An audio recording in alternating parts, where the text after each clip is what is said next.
શું તમે ક્યારે વિચાર્યું છે કે મુંબઈ એશિયાની સૌથી ધનિક મહાનગરપાલિકા હોવા છતાં દર વર્ષે તમારા ઘરની બહાર રસ્તાઓ કેમ ખાડાઓથી ભરાયેલા હોય છે?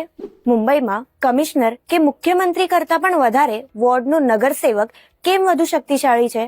અને સૌથી મહત્વનો સવાલ, શું 75,000 કરોડનો વિશાળ બજેટ ખરેખર મુંબઈકરાઓની સુવિધા પાછળ વપરાય છે કે પછી ભ્રષ્ટાચારની ગટરમાં વહી જાય છે?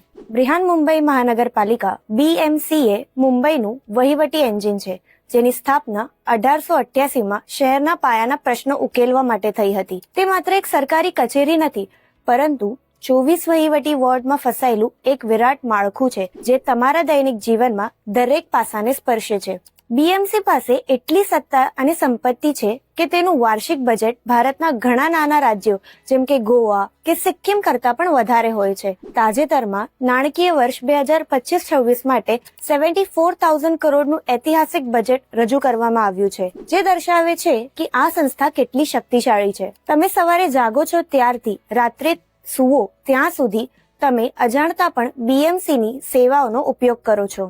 રસ્તાઓ અને ફૂટપાથની મેન્ટેનન્સથી લઈને 7 મોટા જળાશયોમાંથી દરરોજ અંદાજે 3,900 મિલિયન લીટર પાણી શુદ્ધ કરી તમારા ઘર સુધી પહોંચાડવાનું અને ગટર વ્યવસ્થા સાફ રાખવી તે તેની પ્રાથમિક ફરજ છે. આ ઉપરાંત દરરોજ પેદા થતા અંદાજે 6,300 મેટ્રિક ટન કચરાઓનો નિકાલ કરવો અને KEM, સાયન જેવી 16 મોટી હોસ્પિટલો તેમજ 400થી વધુ પાલિકા શાળાઓનું સંચાલન પણ BMC દ્વારા કરવામાં આવે છે.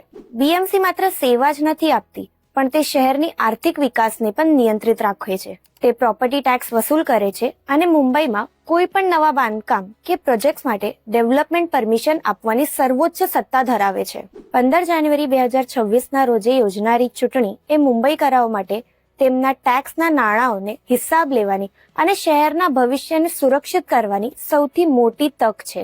શું તમે જાણો છો કે તમારા વોર્ડમાં ગત વર્ષે ફાળવવામાં આવેલું બજેટ ખરેખર વપરાયું છે કે નહીં? શું તમે આ ચૂંટણીમાં પક્ષને જોઈને વોટ આપશો કે તમારા વિસ્તારની પ્રાથમિક સુવિધાને જોઈને વોટ આપશો? હવે નિર્ણય તમારો છે.